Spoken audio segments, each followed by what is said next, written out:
मंडळी, welcome back to my channel. मी शिवानी तुम्हा सर्वांचं माझ्या यूट्यूब चॅनलवर अगदी मनापासून स्वागत करते। आज आपण रव्यापासून एक मस्त आणि आगळी वेगळी अशी भन्नाट रेसिपी बघणार आहोत। नेहमी तर आपण रव्यापासून ना उपमा किंवा काहीतरी वेगळं बनवत असतो।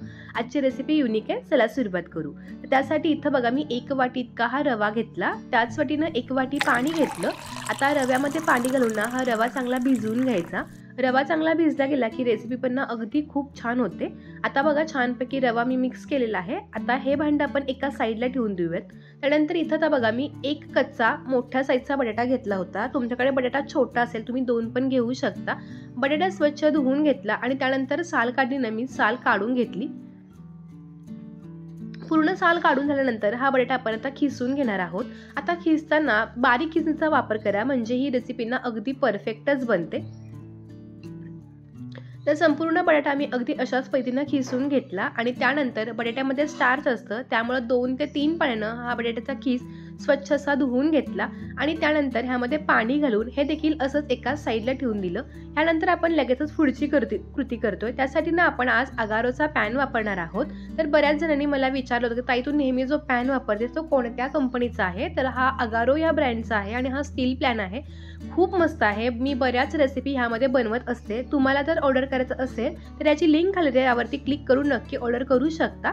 आता हा पॅन गॅसवरती ठेवला आणि 1 ते 2 चमचे आपण याच्यामध्ये तेल घातलं।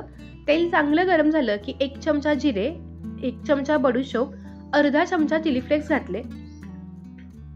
1-2 मिनिटं हे सगळं चांगलं परतलं।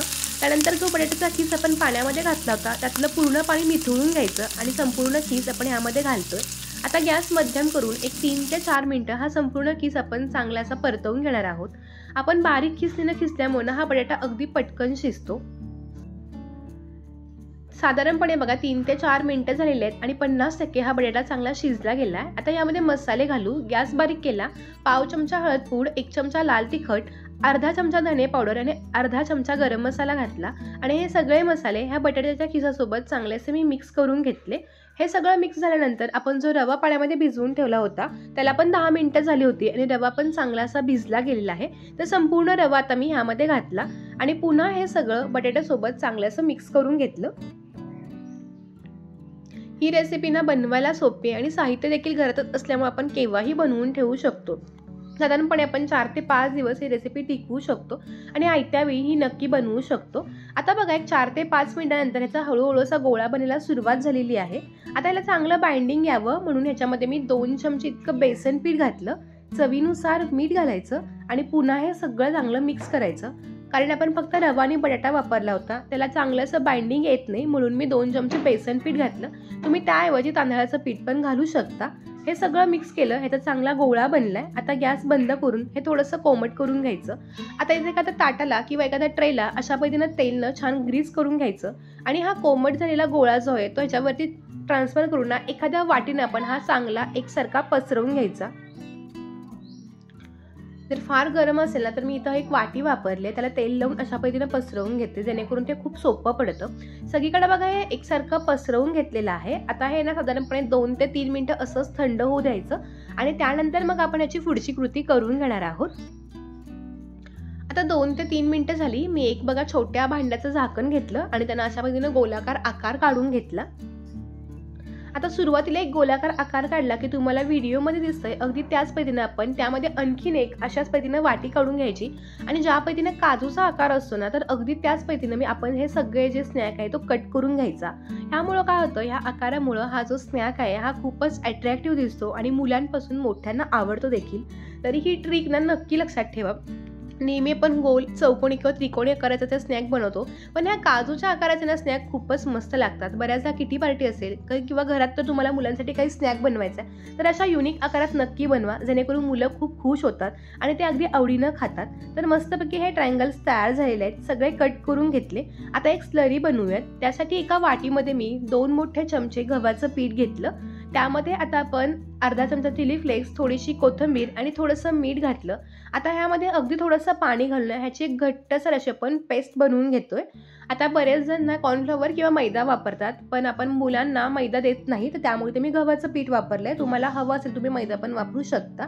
फक्त लक्षात ठेवा, गव्हाचं पीठ वापरणार असाल ना तर फार पातळ त्याची स्लरी करायची नाही, थोडी घट्टसर करायची, म्हणजे आवरण ना अगदी परफेक्टच येतं. आता छान स्लरी तयार झाली आहे आणि आपल्याला स्नॅक जो आहे तो पण बघा मस्तपैकी असा कट करून घेतलेला आहे. आता ह्यातला एक स्नॅक घ्यायचा आणि तो ह्या स्लरीमध्ये चांगला डीप करायचा. ह्याच्यावरती एक मस्त असं आवरण तयार होतं आणि वरती आपण जे मसाले घातले ते पण छान असे कोट होतात.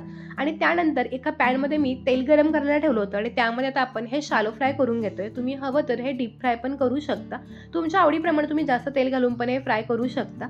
आता छानपैकी असं एका बाजूनं मस्त गोल्डन ब्राऊन झाले की मग पलटून घ्यायचे आणि दोन्ही बाजूनं मस्त असे खुसखुसीत किंवा कुरकुरीत होईपर्यंत हा स्नॅक तळून घ्यायचा.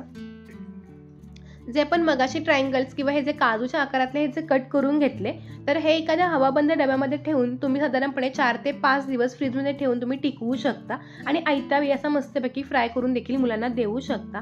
हा छान तयार झालाय. अगदी अशाच पद्धतीने आपण बाकी सगळे देखील हे काजू स्नॅक तळून घेऊयात. ह्याचं नाव देखील खूप युनिक आहे. तुमच्याकडे जर काही ह्याला युनिक नाव असेल किंवा तुम्हाला काही वेगळं वाटत असेल ते पण तुम्ही मला नाव कमेंट करून सांगा, आपण ते ह्या रेसिपीला नाव नक्कीच देऊ. तर तुम्हाला माझी आजची ही मुलांच्या आवडीची स्नॅकची रेसिपी कशी वाटली हे मला कमेंटद्वारे कळवायला विसरू नका. आजचा व्हिडिओ तुम्हाला जरी आवडला असेल त्या चॅनलला लाईक, शेअर आणि सबस्क्राईब करायला देखील विसरू नका. हा जो स्नॅक आहे हा टोमॅटो केचप किंवा कोणत्याही पुदिन्याच्या चटणीसोबत देखील अप्रतिम लागतो. वरचं आवरण पण बघा अगदी कुरकुरीत झालेलं आहे आणि गार झाल्यावर पण हा स्नॅक ना असाच कुरकुरीत राहतो. तर तुम्हाला माझी आजची ही रव्यापासून केलेली आगळी वेगळी रेसिपी कशी वाटली हे मला कमेंटद्वारे कळवायला विसरू नका. व्हिडिओ आवडला असेल तर लाईक करून चॅनलला सबस्क्राईब करा.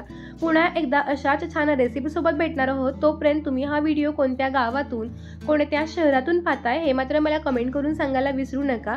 चला तर मग भेटत असेल का नवीन आणि इंटरेस्टिंग व्हिडिओसोबत. तोपर्यंत मस्त राहा, खात राहा, स्वतःची काळजी घेत राहा. धन्यवाद.